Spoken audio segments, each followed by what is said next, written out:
आज के video lecture में हम पारस्परिक जीन प्रक्रिया का अध्ययन करेंगे।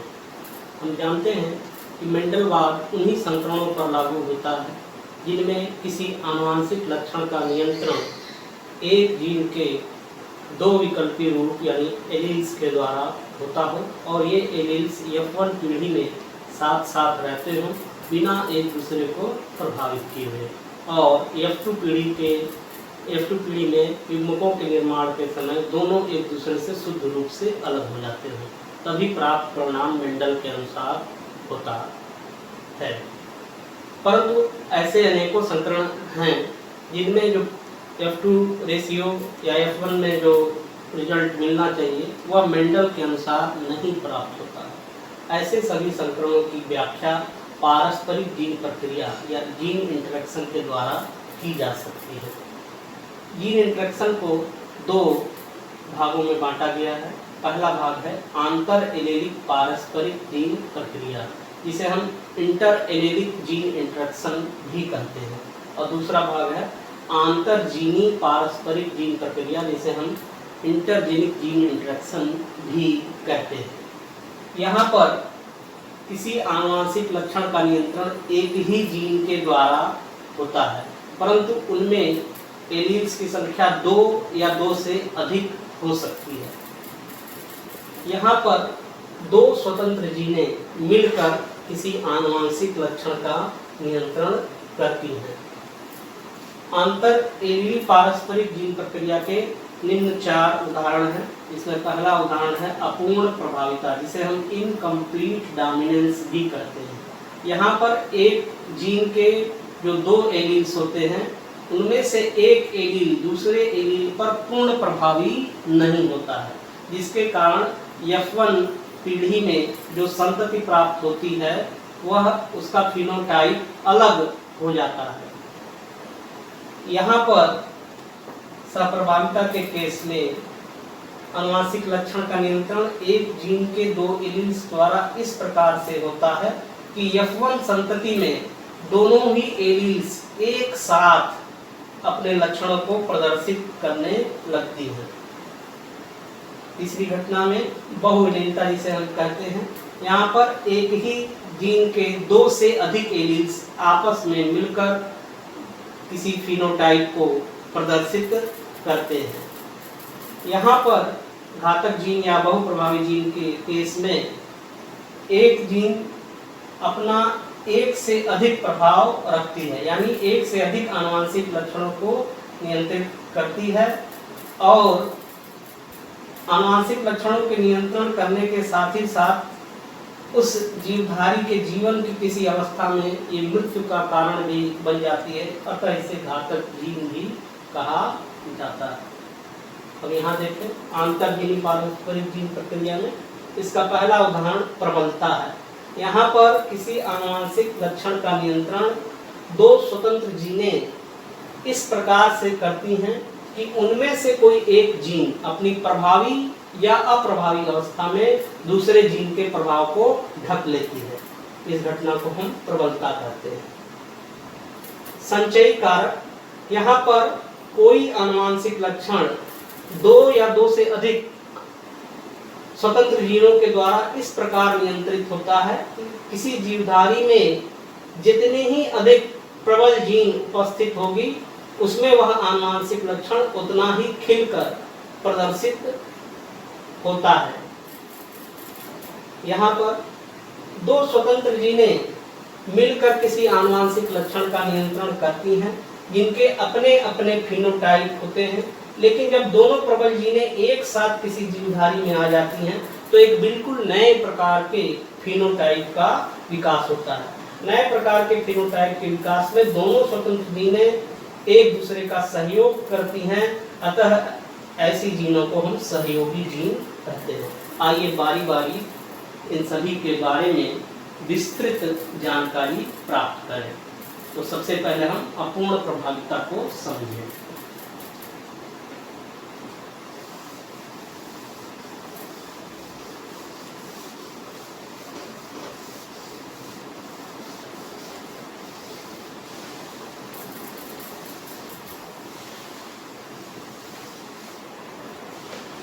अपूर्ण प्रभाविता, जिसे हम इनकम्प्लीट डोमिनेंस भी कहते हैं, की खोज कार्ल कोरेंस नामक वैज्ञानिक ने सन 1903 में गुलाबांस नामक पौधे में की थी।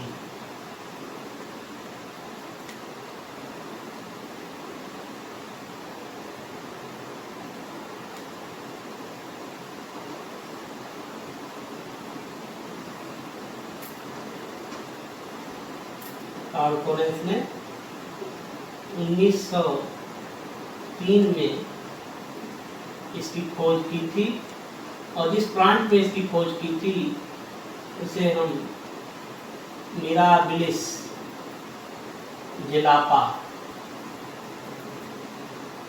के नाम से जानते हैं। इसे हिंदी में गुलाबांस भी कहते हैं। कार्ल कोरेंस ने मिराबिलिस जेलापा के एक शुद्ध लाल पुष्प वाले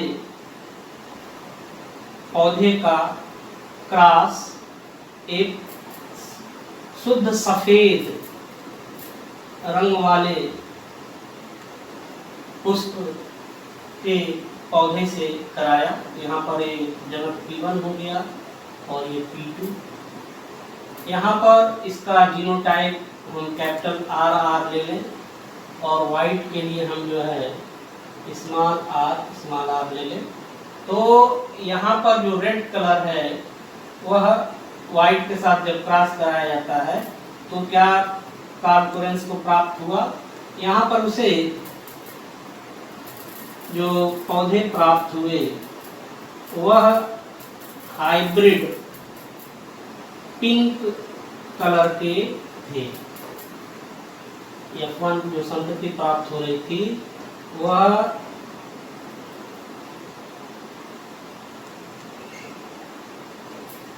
एक अलग फिनोटाइप दिखा रहे हैं, क्योंकि यहाँ पर जो एक जनक रेड था, रेड पुष्प वाला, और एक वाइट फ्लावर वाला था, एक रेड फ्लावर वाला था। तो यहाँ पर मेंडल के हिसाब से इन दोनों में से किसी एक को प्रभावी होना चाहिए था, लेकिन यहाँ पर आप देखें कि यहाँ पर जो रेड है वो वाइट पर पूर्ण प्रभावी नहीं है, जिससे एक नए फिनोटाइप जो पिंक कलर का फ्लावर वाला था वह विकसित हो रहा है। तो इसका यहाँ पर क्या मतलब है कि यहाँ पर मतलब है मेंडल के हिसाब से कि एक एलील को दूसरे एलील पर पूर्ण प्रभावी होना चाहिए, लेकिन यहाँ पर आप देख रहे हैं कि यहाँ पर यह जो कैपिटल R है वो स्मॉल r पर पूर्ण प्रभावी नहीं है। तो इस घटना को कार्ल कोरेंस ने अपूर्ण प्रभाविता कहा। जब यहाँ पर F1 संततियों को जो पिंक कलर के थे आपस में स्वपरागण यहाँ पर कराते हैं, तो F2 पीढ़ी में हमें चेकर बोर्ड बनाते हैं और देखते हैं क्या प्राप्त होगा। तो एक और गैमेट ले लिया जाए, मेल और यहाँ पर फीमेल, तो यहाँ होगा कैपिटल R स्मॉल r, और इसी तरह से फीमेल में कैपिटल R और यहाँ पर स्मॉल r। तो यहाँ पर हो जाएगा कैपिटल R, ये रेड कलर का हो जाएगा, कैपिटल R और स्मॉल r ये पिंक कलर का हो जाएगा, यहाँ पर भी कैपिटल R और स्मॉल r पिंक कलर का हो जाएगा, और ये वाइट फ्लावर वाला होगा। तो यहाँ पर F2 रेशियो क्या प्राप्त हो रहा है हमें F2 जनरेशन में? F2 जनरेशन में हमें जो फिनोटिपिक रेशियो प्राप्त हो रहा है वह हो रहा है 1:2:1। यहाँ पर 1 ये रेड है, 2 आपके पिंक हैं, और 1 जो है आपका वाइट है। ये F2 जनरेशन का अपूर्ण प्रभाविता के केस में यही फिनोटिपिक भी रेशियो है और यही जीनोटिपिक भी रेशियो है, क्योंकि यहाँ RR वाला 1 है और कैपिटल R स्मॉल r वाला 2 मिल रहा है, और स्मॉल r और स्मॉल r वाला जो है यह एक पौधा प्राप्त हो रहा है। कि जो 1:1 का रेशियो है यही क्या है, यही फिनोटिपिक भी रेशियो है और यही जो है आपका जीनोटिपिक रेशियो भी है।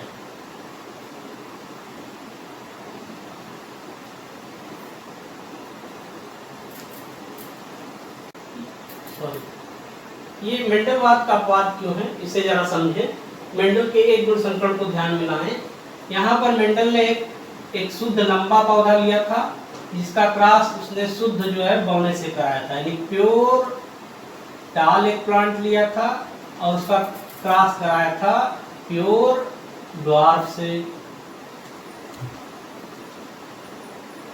ये P1 था और ये P2 था। उसे F1 पीढ़ी में कैपिटल T स्मॉल t ये मिला था, जो ये पौधा ये हाइब्रिड टाल होता था F1 पीढ़ी में। और जब इसका इसी से सेल्फ क्रॉस कराते थे तो F2 पीढ़ी में यहाँ पर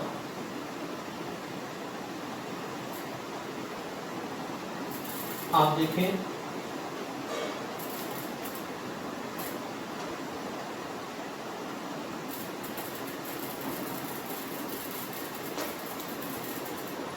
क्या यहाँ पर प्राप्त हो रहा होता था मेंडल को।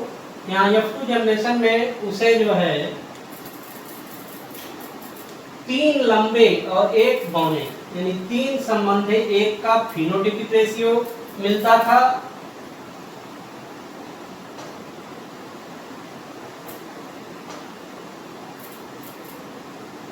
और 1:2:1 का जीनोटिपिक रेशियो, यहाँ पर एक शुद्ध लंबा, एक शुद्ध बौना और 2 संकर लंबे, यह प्राप्त होता था। अब इसकी तुलना आप अपूर्ण प्रभाविता से देखें। यहाँ पर 1:2:1 का यही फिनोटिपिक अनुपात भी है और यही जीनोटिपिक अनुपात भी है, जबकि मेंडल के अनुसार ऐसा मिलना चाहिए था 3 संबंध 1 का फिनोटिपिक और 1:2:1 का जीनोटिपिक। और यहाँ पर एक जो आपका एलील था जो जैसे कैपिटल T यहाँ पर है वह स्मॉल t वाले एलील पर पूर्ण प्रभावी था। इसी कारण यहाँ पर टालनेस का गुण रखने वाले F1 संतति मिलते थे। यहाँ पर देखें आप, यहाँ पर एक रेड है और एक व्हाइट है, लेकिन जो F1 संतति वो किस कलर का है, पिंक कलर का है। अब पिंक कलर व्हाइट से गाढ़ा होता है, इसलिए रेड प्रभावी तो है व्हाइट पर लेकिन पूर्ण प्रभावी नहीं है, इसलिए इस घटना को क्या बोलते हैं, अपूर्ण प्रभाविता कहते हैं। यहाँ पर F1 संतति में दोनों एलील साथ साथ रहते हैं और अपना अपना शुद्धता को क्या है बनाए रखते हैं, लेकिन यहाँ कैरेक्टर में मिक्सिंग नहीं होती है। यहाँ पर आप देखें दोनों ने अपनी शुद्धता को बनाई नहीं, ना तो रेड रेड रहा ना तो व्हाइट व्हाइट रहा, बल्कि ये क्या हो गया, पिंक हो गए, यानी कैरेक्टर्स में मिक्सिंग हो गई, ब्लेंडिंग हो गई। इसीलिए इस इनहेरिटेंस को हम एक और नाम से जानते हैं, इसे हम ब्लेंडिंग इनहेरिटेंस भी कहते हैं।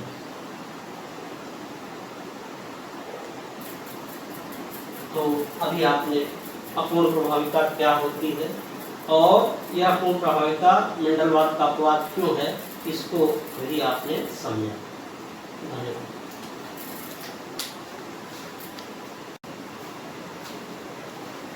अब हम पारस्परिक अंतर एलीली पारस्परिक जीन प्रक्रिया के दूसरे उदाहरण सहप्रभाविता का अध्ययन करेंगे। सहप्रभाविता ऐसी घटना है जिसमें किसी जीन के जो दोनों एलील्स होते हैं वह F1 हाइब्रिड में एक साथ प्रदर्शित होते हैं।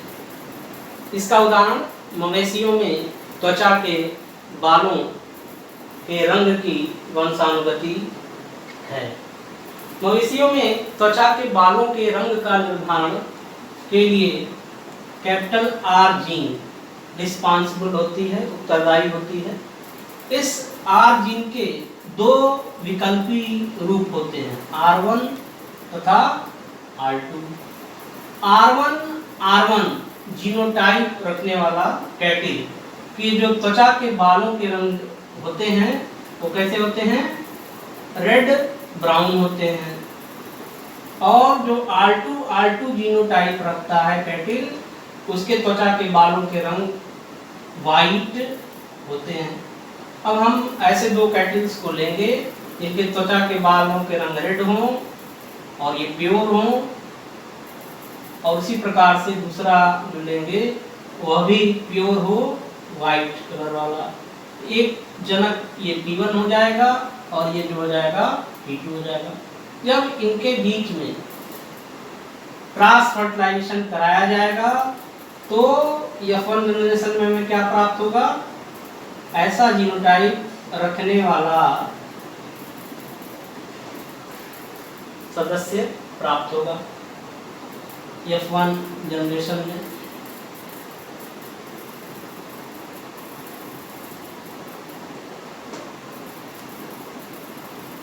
यहाँ पर आप देखें, ये जो हाइब्रिड हमें प्राप्त होगा यह रोन प्रकार का होगा।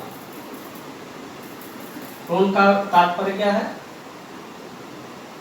इसमें जो त्वचा के बालों के रंग होंगे उसके कुछ हिस्से रेड कलर के होंगे तथा कुछ हिस्से व्हाइट कलर के होंगे। यहाँ पर क्या हो रहा है F1 संततियों में? ये दोनों एलील्स एक साथ अपने आप को एक्सप्रेस या प्रदर्शित कर रहे हैं, इसलिए इस घटना को हम सहप्रभाविता कहते हैं। सहप्रभाविता में किसी जीन के दोनों विकल्पी रूप अर्थात एलील्स एक साथ F1 संतति में जो है प्रकट होते हैं, यानी अपने अपने लक्षणों को प्रदर्शित करते हैं। और ऐसे F1 संततियों में जब आपस में सेल्फ कराया जाता है, सेल्फिंग की जाती है जन्म की, तो देखें कि द्वितीय पुत्री पीढ़ी में यानी F2 जनरेशन में क्या परिणाम प्राप्त होगा। इसके लिए चेकर बोर्ड बनाना पड़ेगा।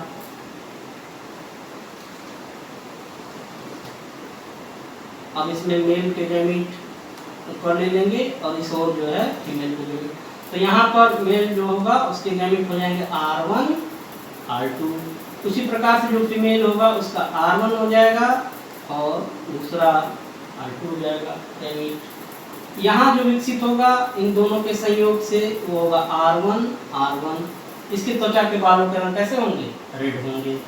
ये जो होगा इसमें R1 होगा और R2 होगा। ये रोन टाइप का हो जाएगा इस प्रकार का, और ये भी रोन हो जाएगा। और ये जो होगा R2 ये वाइट होगा। तो यहाँ पर अब आप देखें कि F2 जनरेशन में क्या जीनोटिपिक और फिनोटिपिक रेशियो हमें प्राप्त हो रहा है। तो यहाँ क्या हो रहा है? रेड वाले एक, रोन वाले दो और व्हाइट वाला एक। इसका फिनोटिपिक रेशियो क्या हो जाएगा? Y लक्षण रूपी अनुपात F2 जनरेशन में यहाँ पर 1 संबंधे 2 संबंधे 1। और यही इसका जीनोटिपिक अनुपात भी होगा, क्योंकि रेड वाला एक मिल रहा है। यहाँ पर आप देखिए ये वाला रोन वाला R1 R2 वाला ये आपको 2 मिल रहा है, ये और ये। और व्हाइट वाला ये आपको R2 रखने वाला। यहाँ पर जीनोटिपिक रेशियो क्या है? 1:2:1। तो यही जीनोटिपिक रेशियो भी है और यही फिनोटिपिक रेशियो भी है। अभी इससे पहले आपने पूर्ण प्रभाविता देखा था, वहां भी F2 जनरेशन में 1:2:1 का जीनोटिपिक और फिनोटिपिक रेशियो प्राप्त होता था। तो अब तीनों घटनाओं को एक साथ हम लोग देख लें। जो अपूर्ण प्रभाविता थी उसको सहप्रभाविता और मेंडल का जो एक गुण संकरण था, तीनों की अभी आपस में हम तुलना करेंगे। यहाँ पर आपने देखा था कि रेड फ्लावर वाले मिराबिलिस जलापा के प्लांट का एक वाइट फ्लावर रखने वाले पौधे से संकरण कराया गया था। यहाँ पर इसका जीनोटाइप कैपिटल आ रहा था और इस वाले का स्मॉल आ रहा था। ये P2 था और ये P1 था। जब इनके बीच में संकरण कराते थे तो F1 जनरेशन में ये आपको हाइब्रिड पिंक फ्लावर रखने वाले पौधे यहाँ पर प्रवक्ता के केस में मिल रहे थे। और जब इनमें आपस में सेल्फिंग कराया जा रहा था तो यहाँ भी आपने देखा था कि वही रेशियो मिल रहा है जैसा कि सहप्रभाविता में प्राप्त हो रहा है।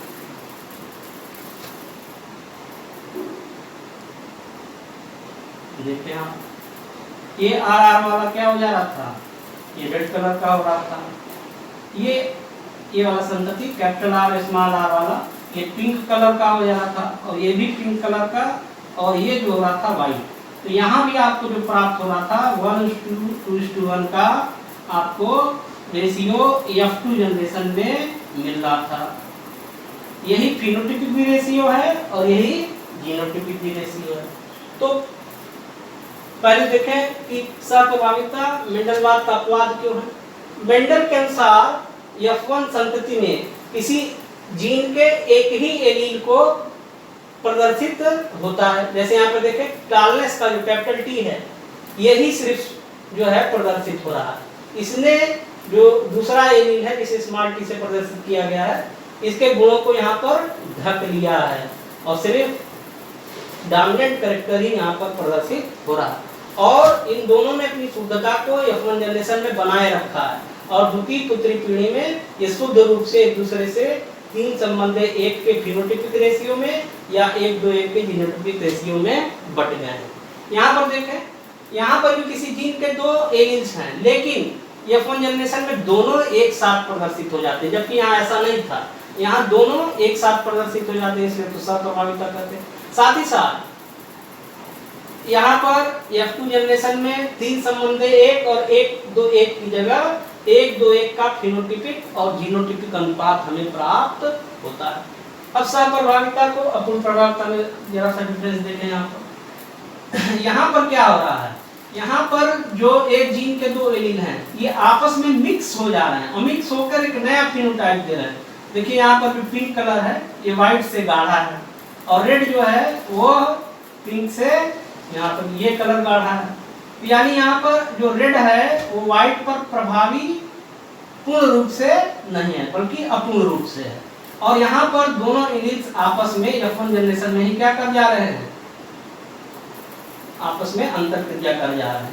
यहाँ पर कैरेक्टर्स की मिक्सिंग हो जा रही है लेकिन यहाँ पर कैरेक्टर्स की मिक्सिंग नहीं हो रही है, अपना अपना पैचेज में ये प्रदर्शित हो रहा है, एक साथ मिक्स नहीं हो रहा है। और F2 जनरेशन में यहाँ पर इन दोनों जगह सेम 1:1 का जीनोटाइपिक और फिनोटाइपिक अनुपात हमें प्राप्त हो रहा है।